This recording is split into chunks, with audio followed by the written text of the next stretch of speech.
It was always the Jags. It's always the Jags. It's always the Jags. It's always the Jags. Always the Jags. Welcome into Always the Jags, your number one podcast for all things Jacksonville, all things Jaguars, all things Duval. With only not 2 weeks, with only a month left until with only about a month left until football finally comes back. Today, I'm going to do something to get us all ready for the season, and I'm going to predict who I think is going to make the records for each team and who's going to end up making the playoffs for each conference. And so we're going to start with the most important conference, the AFC, because that's where the Jaguars are. And of course, because we're starting there, we're going to start with the most important division, the AFC South. So without further ado, let's begin with the AFC South. Who's going to do what? So in this prediction, the team that I have still coming in fourth place is the Tennessee Titans. I have them going 5-12. Now, they did make a lot of improvements this offseason. I could easily see this getting to 6 wins. 7 feels like the schedule is a little too tough, and I don't know if the Titans are right there yet. They are in a division with, us and the Texans, so those are some tough wins to come by. But for right now, I have the Titans at 5-12, which would still be an improvement from last year. We'd see... which would still be an improvement from last year. You would see some continued development of Cam Ward under Brian Daboll, which I actually do believe is kind of a scary combination because Brian Daboll, I think, is one of the most underrated coordinators in the NFL. So pairing him up, giving Cam Ward someone like that to develop him, the rest of the AFC South, we should be on notice, right? Because Cam Ward might develop faster than any of us were anticipating. But it's not enough to get them kind of over the hump. There's a couple of games here and there that I think that they could end up winning, maybe beating a team here or there. But overall, I have the Titans going 5-12. Would not be surprised if it was 6, 6-11. 5 to 6 wins feels like right where they'll end up being with this team. Even 7 wins wouldn't be crazy, but again, that means they would have snatched one from a arguably superior opponent. So we got to see how Robert Saleh's defense comes together. I do kind of love that it was like a fiery between Liam Cohen and Robert Saleh for that 49ers game, but we probably won't see much of that this year. They'll probably be very cordial and just kind of move on to the next game. So Titans will come in at 4th place in this division.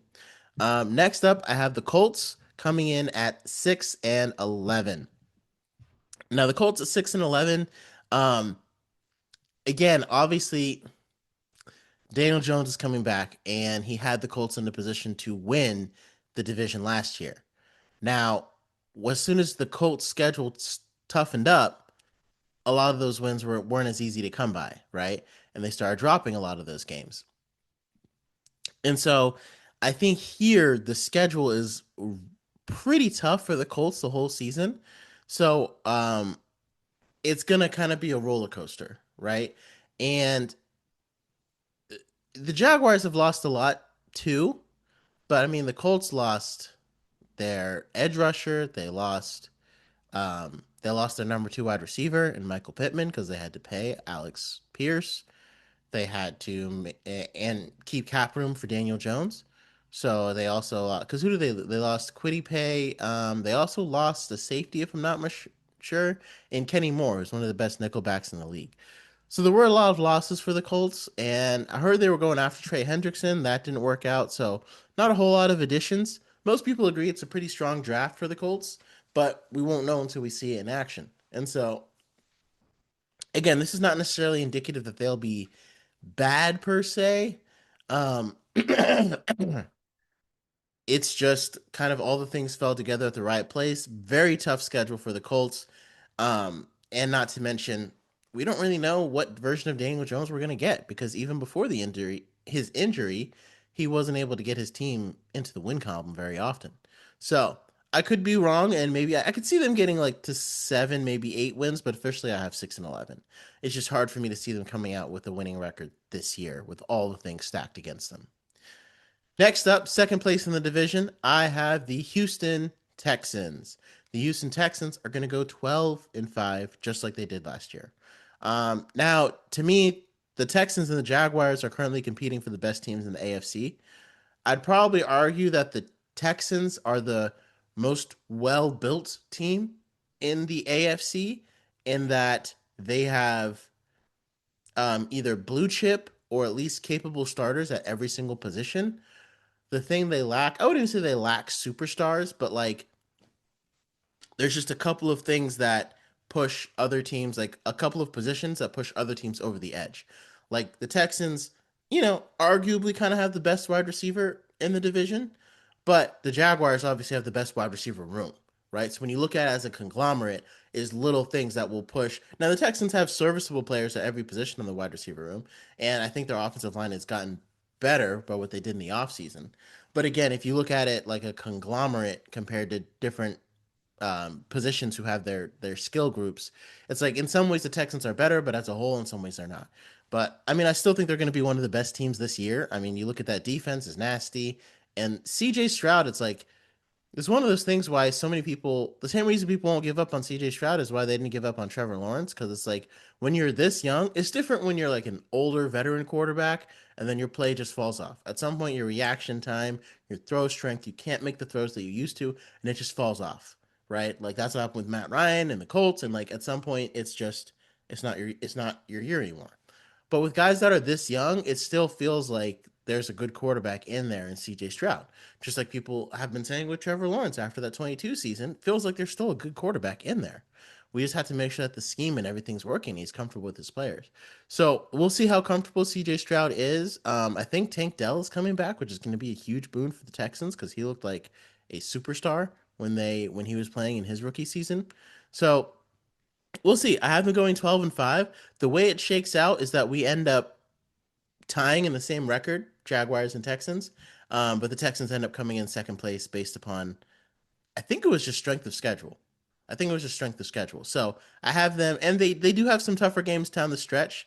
They'll have to face, a Green Bay Packers with Micah Parsons, and he completely transforms the complexity of that defense. There are still a lot of questions for the Packers, but there are some tougher games, so there's plenty of reason to believe they'll go 12-5. I could see them, if there's any team in the AFC that I think is likely to get more wins than that, besides us, of course, I'd probably say the Texans because I could easily see them stretching for 13, 14 wins. They just are that well built of a team. Next up, we have the AFC South division winners from last year, and we are repeating as division winners this year. We are also going 12-5. With the AFC at the top, it's very crowded with like the hierarchy of the top teams. And I feel like there's a very clear hierarchy of the top teams.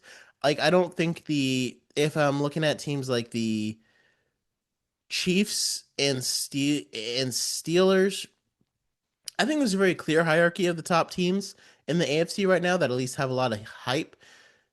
I think the difference is like when it comes to teams like the Ravens and the Bengals, it feels like they'll be in the top tier because their quarterbacks are coming back. The Chiefs were already kind of slacking when their quarterbacks weren't there yet. When it comes to the top teams in the AFC, you're going to see a lot of 12-5 in this episode. So just a full disclaimer there. But I have the Jaguars going 12-5. I already went through our record prediction on exactly which games I think will win and which games will lose. And I think there's a lot of losses I picked that we could end up winning, and a lot of games that I picked us to win that we could end up losing. And so it feels like 12-5 is the right spot. Like I had us split with the Texans. We took a loss to the Bears, loss to the Ravens, loss to the Bengals, and I think a loss to the Cowboys. Now, I mean, the Ravens and the Bengals are probably those toughest ones, but those Bears and Cowboys games I could see as being interchangeable. They could go either way. I mainly defaulted because we'll be the away team. But again, I also picked us to beat the Broncos, Patriots, and Eagles, and those games could also go either way. So 12-5 feels like the right spot. I've seen people picking the Jaguars to go like 6-11 and 8-9 after a 13-4 season. And people have been picking us to lose to the Giants. And I don't think the Giants are going to be bad. And it is a trap game, don't get me wrong. But we're gonna win against the Giants. You know what I mean? Like we're just gonna win. We're gonna beat the Titans. Like we have proved ourselves. And the thing is like nobody has put so much stock on losing players since it's happened to the Jaguars. Like, good example. The Ravens lose good players every single offseason because they're known for being a good team, and other teams will go and take their players. And more often than not, those players do not end up, balling out at their next destinations after they leave the Raiders. Sometimes they do well. But the Ravens have never fallen off of a cliff because of one player they lost in the offseason. The only time the Ravens have fallen off or not been as good for some reason is based upon their quarterback play. And so that's what I'm looking at with the Jaguars. Now, like, do I feel like we have ready-made replacements? I feel a lot better about Tootin replacing Etienne than I do about Miller replacing Lloyd because of the coverage ability still scares me a little bit. But overall, I'm still going to pick the Jaguars to go 12-5, and I don't think that these losses are going to have us go from 13-4 to 6-11.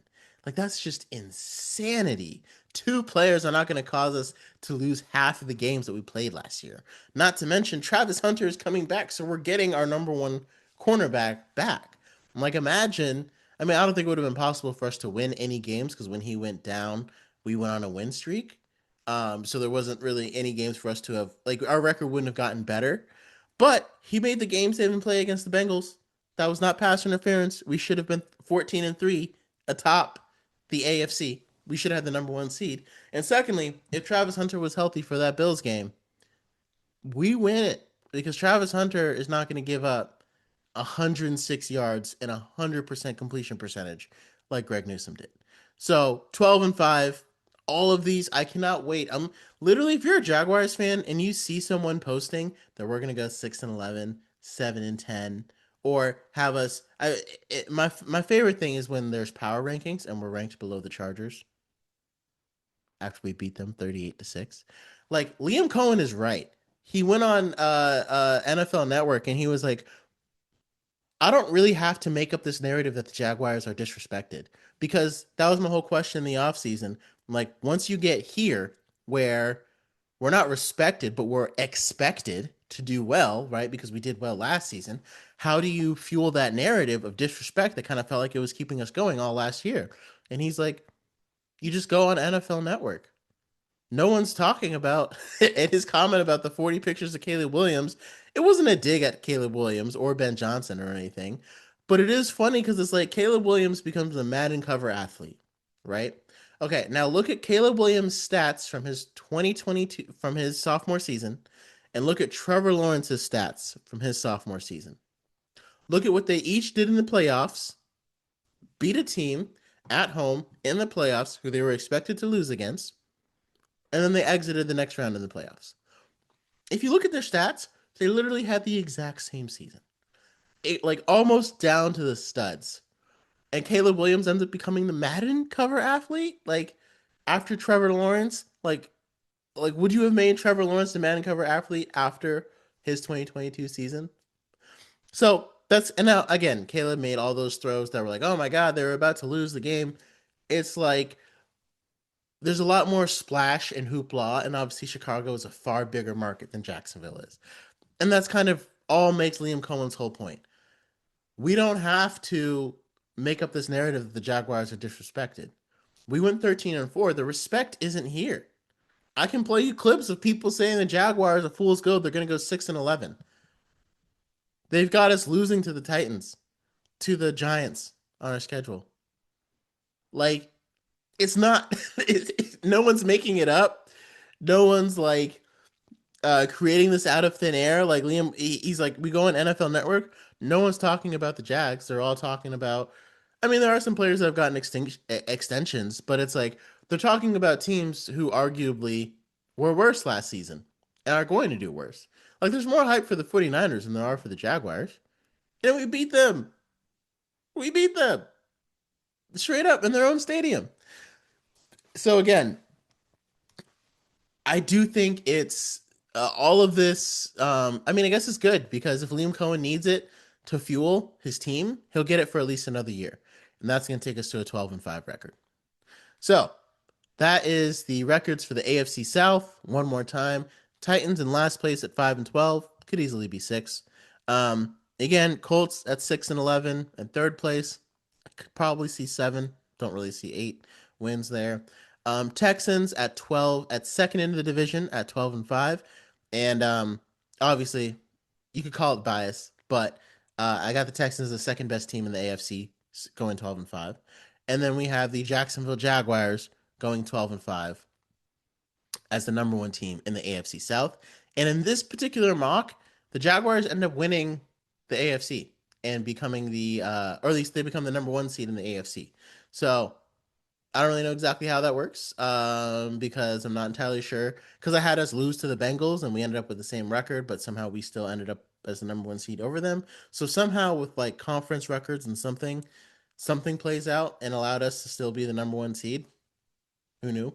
But yeah, so that's how it would play out though. Jaguars going 12-5. That's my official prediction for them on the AFC South. Moving on, my very next prediction, we're going to go to the AFC East. This division is going to be hard. Like, I picked the Miami Dolphins. They're going to be the last place. I don't actually think they're going to do this, but I have them going 1-16. 1-16. I'm sorry to all my Dolphins fans out there. I've got a lot of friends who are Dolphins fans. I'm not rooting against y'all. But also, clearly, the general manager and president decided it's time to move on to the future because they did nothing to make their team have any semblance of viability this offseason besides, I guess, signing Malik Willis so they can have a quarterback. And at that point, it feels like why not just trot out Quinn Ewers? And I guess they feel like they still have to sell some tickets. I don't really know what the plan is or why you sign a guy like that when you've given him nothing to work with. Like what? But when I was going through the Dolphins schedule, I'm like the only game I could pick them to win in good conscience was the Jets. Because like there's teams that are bad, and then there's the teams that the bad teams are gonna beat up on. And that's where it kind of feels like the Dolphins are going to end up living. And I'm sorry, I hate to say it, but it's like as soon as they got rid of Jalen Waddle, I mean Malik Washington, you can put wide receiver 1 on your resume, but my God, what in the world are they going to do? So I think they'll win at least one game, and I could see them winning 2 or 3. I just don't know what they are. You'd have to look at the schedule and tell me because I don't think they're going to sweep the Jets. I think they could snatch one from them, but where else are they clearly better than another team? Or well, I mean, maybe in week at the last week if someone's dropping a game because they don't really need it, but I don't know. Moving on to the third place in their division, will be the and the craziest thing about the Dolphins is that all of the assets and picks that they recently traded off or released came as part of their rebuild from part of their last rebuild. Because the Dolphins went through a rebuild where they got rid of like Minka Fitzpatrick, collected a lot of first round picks, got those 2 firsts from the 49ers, who got Trey Lance, who didn't do anything for them, but the 49ers still ended up winning the Super Bowl or going to the Super Bowl. I think twice since that trade. Maybe not twice, maybe it's just once or twice. But they did all of these things and got rid of all those players. And they had a couple of playoff appearances, and then now they're just having to resell all those players. Like Jalen Waddle was one of those ones who came from all of that, and now he's gone. It's Bradley Chubb. Ironically, they got him from the Broncos. Now he's released, and now they're giving the Broncos Jalen Waddle because now the Broncos have Super Bowl aspirations. So it's interesting to me how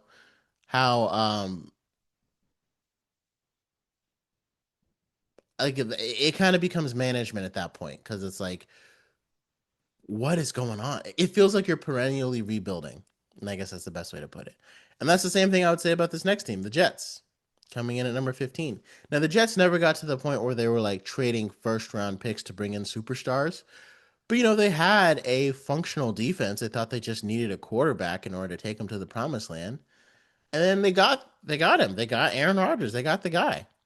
only for their former quarterback to end up taking the Seahawks to the promised land. Like, if I saw a meme that was like, if you're a Jets fan, what could be the worst? It was like, just don't watch the Super Bowl. Because it was like, what is the worst possible thing that could happen? It's like, see the Patriots, a team that has terrorized you for decades and recently went through a small lull where they, after Tom Brady retired, and you finally got some wins against them, only to see them back in the Super Bowl after terrorizing you and with their dynasty for literally decades. And then having to endure your former quarterback leading another team to a Super Bowl. The second quarterback that is like, it's almost like, as a Jets fan, what's the worst thing than having Geno Smith lead the Seahawks to the playoffs? It would probably be Sam Darnold leading the Seahawks to the playoffs. Like, it's just, you can't. Sam Darnold leading the Seahawks to the Super Bowl. Like, you can't just make this stuff up. It's crazy. But that's why the Jets are going to end up going 2-15. They built a core of some veterans, so they might be able to maybe get 4 wins here. Again, I look at their schedule. I can't tell you against who. I think I had them snatch one from Miami. I think on paper they're better than Miami, but I'm like, who else are they beating? I think the Browns are better on paper because the Browns at least have a complete defense. So, Brown, the Jets are going to go 2-15. At second place in the division, it seems like a little bit of a regression, but it's really not based upon who they played last season. And I have the Patriots going 11-6 at second place in their division. Now, this last playoff spot that I have is going to kind of come down to the Patriots and the Chargers. But I had the Patriots going 11-6. They went 14-3 last season, which was very impressive. But as most people looked at their schedule from last year, now they have a first place schedule. Probably not quite as realistic because a lot of those teams that they beat were easy wins. Now they did have wins against some very tough opponents, including the Bills, including the Buccaneers, who were supposed to be tough at the time. And then in the playoffs, it's not like they beat run of the mill teams, right? Like, they beat the Chargers, right? Missing their tackles, sure, but the Chargers are not a pushover. And then they beat the Texans, who are being heralded as the Super Bowl favorites right now with the best defense in the league. And the Patriots handled them just fine. And then, now having to face a Bo Nix less Broncos team, yeah, you're right to get clowned for that, right? But overall, the Patriots still had a good season last year, and at 11-6. And even if you just miss the playoffs, or if you just make the playoffs, that's still a good season. I think most people would have been happy for the Patriots going 11-6 and Drake May's second season. Like, that would have been like, whoa, this is incredible. So obviously, like I said, going from 14-3 to 11-6, and it's like, shouldn't they win more games having AJ Brown? And it's like, yes, but again, you do have to factor in the tougher opponents. And so when I was going through and picking the games for the Patriots, because again, I don't like to just pick records, I actually go through with the NFL playoff predictions and I pick each game each team is going to win and lose. They came out to 11-6. And the same thing for the next team who's going to end up winning the division once again. As the Buffalo Bills, have them also going 11-6. I think they end up splitting the series with the Patriots in this version. But again, it's hard for me to know if DJ Moore really moves the needle. And I guess with the Eagles wanting AJ Brown to be a post June 1 cut, to me, if I'm Buffalo, right, and I'm looking at, it seems like the thing I need is just a wide receiver to take me over the top.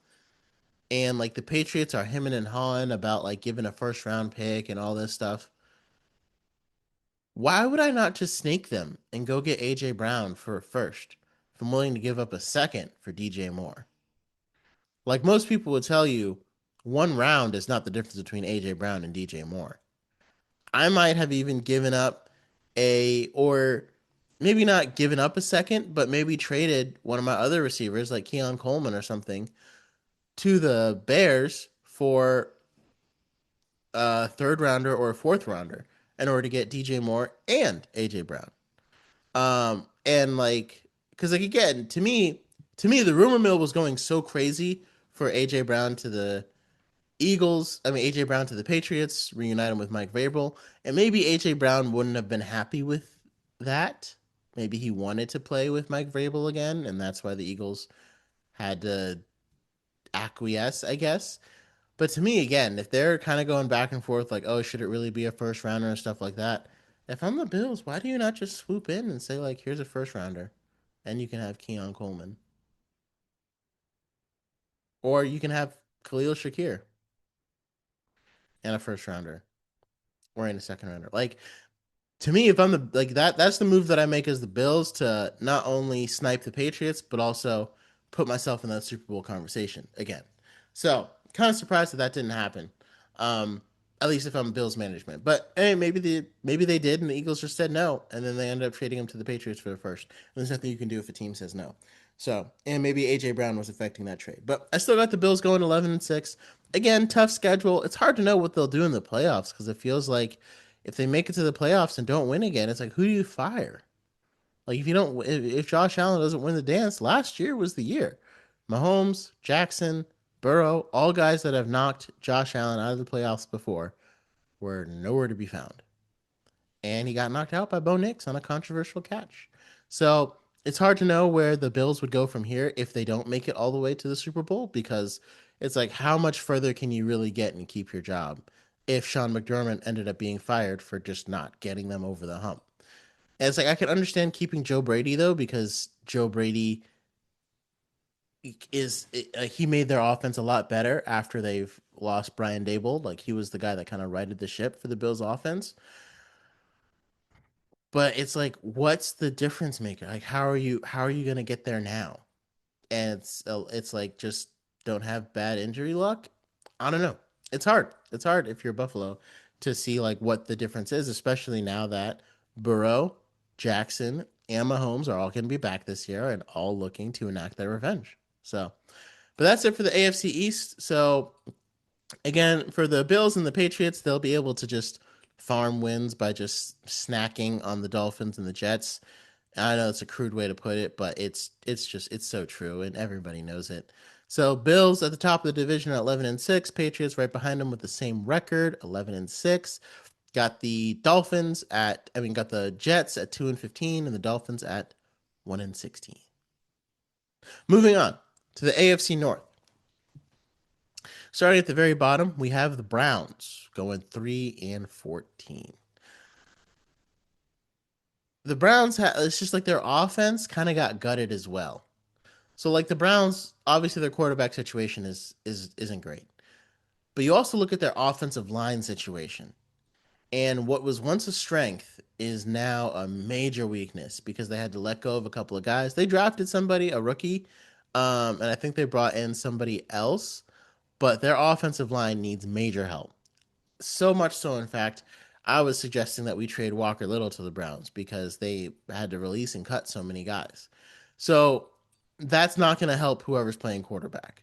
And again, the dearth of weapons. They drafted a wide receiver and they've got Jerry Judy, but not it's not an incredible amount of weaponry to work with for any quarterback who's playing. So um, Browns end up going 3-14. Their defense is enough to keep them in most games, though it did kind of take a massive hit with trading Jared Verse for Myles Garrett. Now Jared Verse is still a boss. He's still a beast. He can still get after it. Um, I think it's going to be interesting because I'm pretty sure when his contract year comes, he might command close to 40 million a year. And it's like, is it worth it to save on 40 million a year for 2 years to go from Jared Verse to Myles Garrett? I mean, maybe they just did it so that way Myles Garrett would have a chance to chase that ring because he's never going to get to with Cleveland. But I'm like, why give him the extension then if this was just like a nice thing to do? I don't know. Maybe they just wanted to up the price of him by having him had another fantastic season.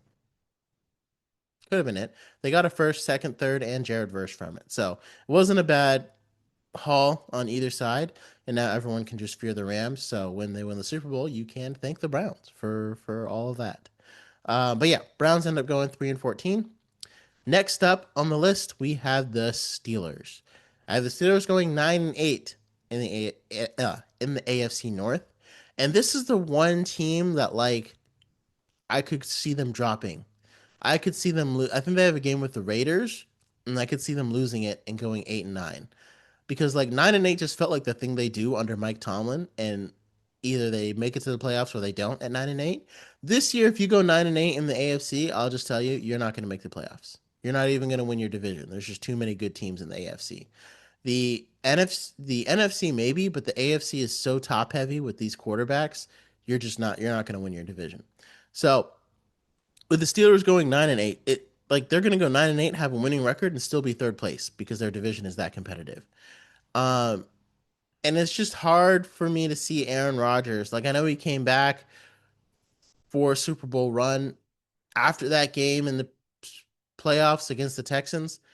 It's hard for me to see the Steelers making it like a legit Super Bowl run, mainly because not only is your quarterback aging, but your defense is aging. And every single year, their defense just gets more expensive and older. Cam Hayward can't do it forever. TJ Watt, he's not getting up there, but he's definitely either at the end of his prime or just past his prime. And again, you got all these aging players on defense. It's going to be hard to keep up with all of these young, quick offenses like down there in Duval. Duval. Yeah, they still got Jalen Ramsey. You know, they've got a lot of aging guys, and it's just eventually you start to lose a step, and that defense won't be as potent as it was. And their offensive line is still kind of a work in progress. I wouldn't necessarily call it a strength. So I got them going 9-8 because that's just what the Steelers do. Wouldn't be surprised if it was more like 8-9, but I think they get at least 8 wins. Their ceiling feels like 10, so I have them right at 9-8 based upon again who I picked to win what games.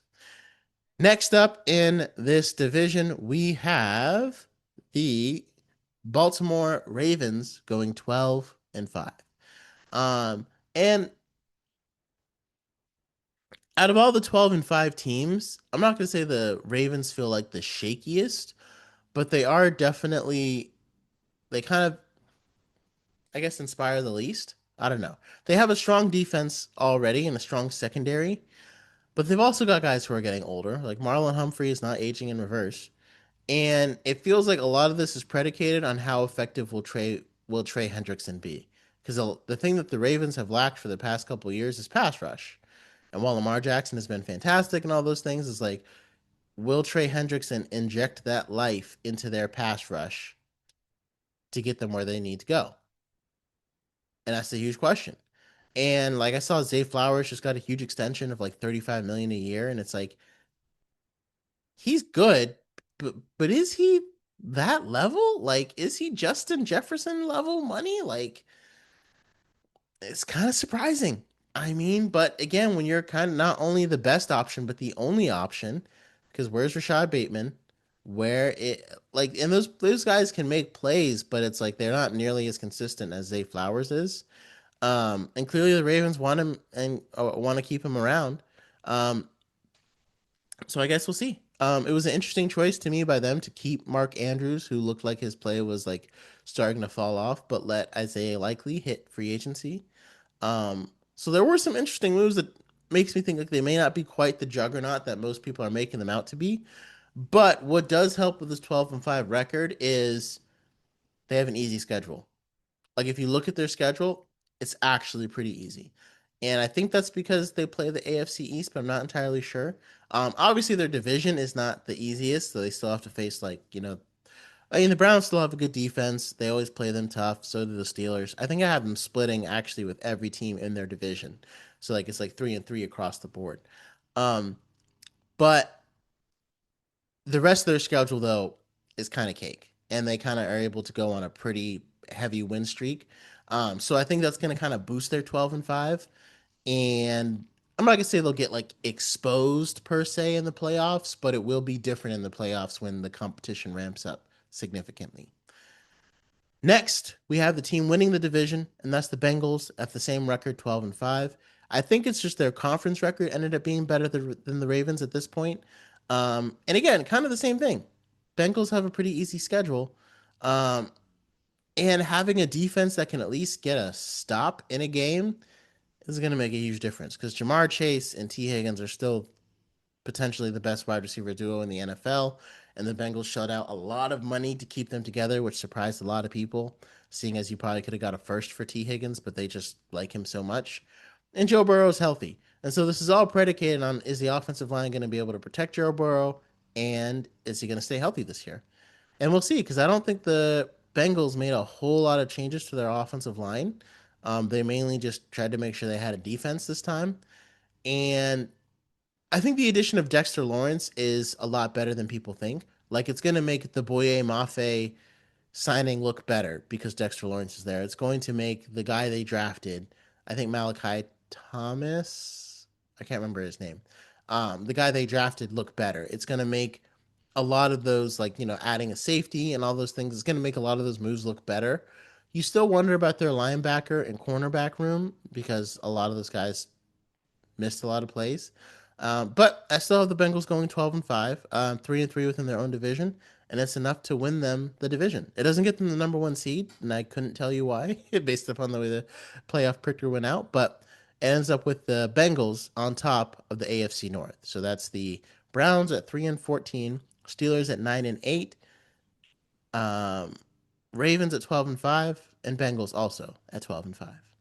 Next up, let's take a look at the AFC West. Um, of course, this was the division that the Chiefs have essentially ruled for the last, has it been a decade? Since, yeah, because they were even ruling it even before Patrick Mahomes came on the scene. So, he was drafted in 2017. We're in 2026 now. So, yeah, essentially been ruled by the Chiefs and their dynasty for the past 10 years and allowed them to cruise effortlessly into multiple Super Bowls. Um, so let's see how it shakes out this year. In the last spot in the division, I do have the Raiders going 5-12. I do think that the Raiders, they won't. Again, it is a small improvement. I could easily see them getting 6 wins. It's just picking them. I just didn't know. Again, who do I pick them to get that 6 win against? I couldn't come up with it. So the Raiders end up at 5-12. A lot of those pieces are going to help out a lot. I think it's interesting that Max Crosby seemed like he was going to get traded and all this stuff, and then he does a 180 and says, "Oh yeah, let's run it back with these defensive pieces." And I just hope. I mean, the general manager probably has a plan for it now that that trade has fallen through. But 2 first-round picks would have been a nice haul for them. I also think Trayvon Walker and Brian Thomas Jr. would have been a nice haul for them. But let's see, because clearly the Jaguars believe that Trayvon Walker is more valuable to keep and extend than he is to use as a chip to get us, a guy like Max Crosby. So let's see how the season ends up playing out. But I think Fernando Mendoza is going to be better, is going to have a solid rookie season. Um, the main question is just who is he throwing to? Because if Brock Bowers is, I mean, if Brock Bowers is hurt for any game, Carmona has nobody. I mean, Mendoza has nobody.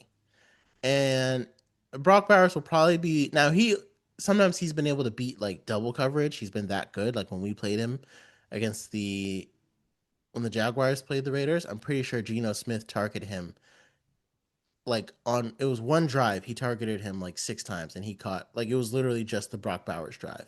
It was crazy. But so I don't know how, like, weapon rise. I still think it would have been a good idea for the Raiders to give Mendoza a few more weapons, but they decided to boost the defense a little bit to kind of, I guess, help and not have him have to win shootouts every time. So I guess we'll see if those additions make sense. Nakobe Dean was a guy that I wanted, and they signed another guy, I think Quay Walker. So those were, at least Nakobe Dean was a guy that I wanted because of his coverage skills, and he ended up going to the Raiders. So we'll see how that all plays out. But officially, I have them 5-12. Again, I could see 6, maybe even 7 wins here, but officially it's 5-12. Next up, we have the Kansas City Chiefs coming in third in the division. And I actually have the Chiefs going 9-8. Now, a lot of people will probably be surprised because they're probably already putting the Chiefs back up into that category. My thing is like, while the Chiefs did lose last season, let's not forget Patrick Mahomes was not the reason. Like, losing Patrick Mahomes to injury was not why they didn't make the playoffs. Like, losing Lamar Jackson, losing Joe Burrow was why the Ravens and Bengals didn't make the playoffs. But the Chiefs weren't going to make the playoffs before Patrick Mahomes went down. So it was that Chargers game where they officially got knocked out, and Patrick Mahomes was playing up until like the last minute, and then Gardner Minshew just came in and like threw an egregious pick or something. So the Chargers ended up sweeping the Chiefs, which was, not expected by anybody. So I still have the Chiefs getting to a winning record. I still think they just kind of need to put some things back together again because the defense hasn't been quite as strong in order to carry them, and they still haven't had that alpha wide receiver emerge who just, has a mind meld with Patrick Mahomes the way Tyreek Hill did. Now they still won a pair of Super Bowls without having that, but without Chris Jones being at like 100% efficacy, it kind of makes it tough because again he is getting older. So we'll see how they adjust for this season. Obviously, their draft is fantastic, and they have plenty of guys waiting in the wings for their elder veterans. Like Peter Woods can easily take over for um, Chris Jones, waiting in the wings. The main question is, well, they did get the best cornerback in Monsieur Delane. I'm sure I butchered that name, so I apologize. Um, they still will have to endure being without Trent McDuffie, which is going to take some time because Trent McDuffie took some time to learn the game and then blossom into the cornerback that he is, and they traded him to the Rams. So well, that did make sense from the Chiefs' perspective. I think they're like obviously Patrick Mahomes wants to get back and win again, but I think the Chiefs brass understands like having a winning season under a rebuilding year is not the worst thing. So they're going to go 9-8, but come back much stronger in the future as their rookies start to develop. They get more cap space. They can shed some of those big contracts. Wouldn't be surprising for the Chief dynasty to rise again. But again, the thing is, it's not like it's the end of a dynasty because like if you look at the Patriots dynasty, it was from their first Super Bowl win all the way until Tom Brady left them. There were always ebbs and flows. There were times where the Patriots didn't make the playoffs. There were times where the Patriots didn't make the Super Bowl. This is just one of those things. So for as much as I would love to say the Chiefs' reign is over and the dynasty is done, it's not. It's not. Like this is just an ebb and flow. And so they didn't make the playoffs for the first time in a long time, but um, they're still going to go 9-8, and they'll miss the playoffs again this year. But the rest of the league has to be beware because the Chiefs are not down yet. Next up on the list, we have the Chargers coming in second place. Now I have them at 10-7. Could very easily be 11-6. Um, Akeem Mesidor is a great addition for the Chargers because it'll, having him learn from Khalil Mack. Khalil Mack is still playing at a high level, but again, he's 35 plus. He's getting up there. And Akeem Mesidor isn't going to be that young either when he comes into the league, and he'll need some time to develop. So, obviously, a lot of the Chargers' success is going to be predicated on will their tackles stay healthy. And Joe Alt and Rashawn Slater being injured at the same time is probably more of a um, like unlikely scenario. But at this point, expecting Rashawn Slater to make it through a whole season, it's kind of hard for me to see it. Because the thing is, when a guy gets injured, he kind of ends up being prone to being injured again. And I hate to say that because Travis Hunter did just get injured and was knocked out for our season. So I'm playing both sides of the ball. It hurts. But like it's kind of hard for me to imagine Rashawn Slater at this point in his career because he's missed so much time with all of these injuries. And so Justin Herbert is, like I said, always going to be that what if quarterback. And my question is, did they really get a weapon to replace Keenan Allen? Because I guess they'll be relying on their new tight end. They'll probably be running on their running back a little bit. But Keenan Allen is still out there. So like it makes sense for them to go get a veteran because Quentin Johnson, like they kind of did a wide receiver one by committee. And obviously it was enough to win them some games. But again, it makes me laugh so hard when people rank them above the Jaguars. And I had us losing to the Chargers last year, and we beat them 38-6. And they're all gonna say, oh, well, our tackles weren't playing. For that game, we were missing our top two wide receivers and our top tight end. Not to mention we had some defensive pieces missing as well. So you can't come to me with like the injury excuse anymore. And if your entire team falls off a cliff because of your two tackles, there might be some reassessment needing to be done. And maybe that's why we decided to keep him because we didn't want to end up like the 2025 Chargers. So we'll see how that all plays out in this upcoming season. And lastly, winning the division. Once again, I have the Denver Broncos at 12-5. I mean, out of all the teams in the AFC West, I think it's pretty easy to say that the Broncos are the most complete team. I think they'll still go back and forth with the Chargers a little bit, go back and forth with the Chiefs a little bit. Wouldn't be surprised if one of them snatch a win. But with the Jalen Waddle trade, it's not hard to see that the Broncos are the most complete team in the AFC West. I mean, they've got two wide receivers who have experience being wide receiver one in Courtland Sutton and Jalen Waddle. Courtland Sutton at this point in his career is probably more of a wide receiver two, but Jalen Waddle is kind of like a, you could say like a 2A, not like a 2A, but like a 1B. So maybe that can work for it. Maybe either way, it'll open up their offense more than whoever else they had. So it made sense. It was a good move for the Broncos. They did lose some defensive pieces though. And the main thing is, a big thing that's going to determine them is how Jonathan Cooper shakes out, because I know he was dealing with some trouble. And is Bo Nix fully recovered from his injury, and will he start slow? Because the Broncos start off with a tough slate at the beginning, including us, Jaguars, in game 2, playing in Mile High. And I've gotten so much hate for Broncos fans saying like, oh, you're not going to win that game a second time. It's not possible. And it's like, did you see what happened the first time? Did you forget? Did you just block it from your memory? Because I believe we won by 2 tutties. It's like, oh, well, we got Jalen Waddle now. It's like, well, we got Travis Hunter now. So either way, though, I still think the Broncos are one of the best teams. One of the top teams in the AFC, and clearly the top team in the AFC West. And we'll see if Bo Nix keeps playing like he did. The strength of them, it really is their offensive line and the defense. And when you have those two things that can, especially with the offensive line that can run the ball, it's going to make a huge difference. It's going to make a huge difference for them. So those are my picks for the AFC West. We've got the Raiders going 5-12. We've got the Chiefs going 9-8, Chargers going 10-7, and the Broncos at 12-5. So let me know your thoughts on each of these picks. What do you think your team is going to do? And don't forget to join me again when I do the NFC next week. Don't ever forget, it was always Jags.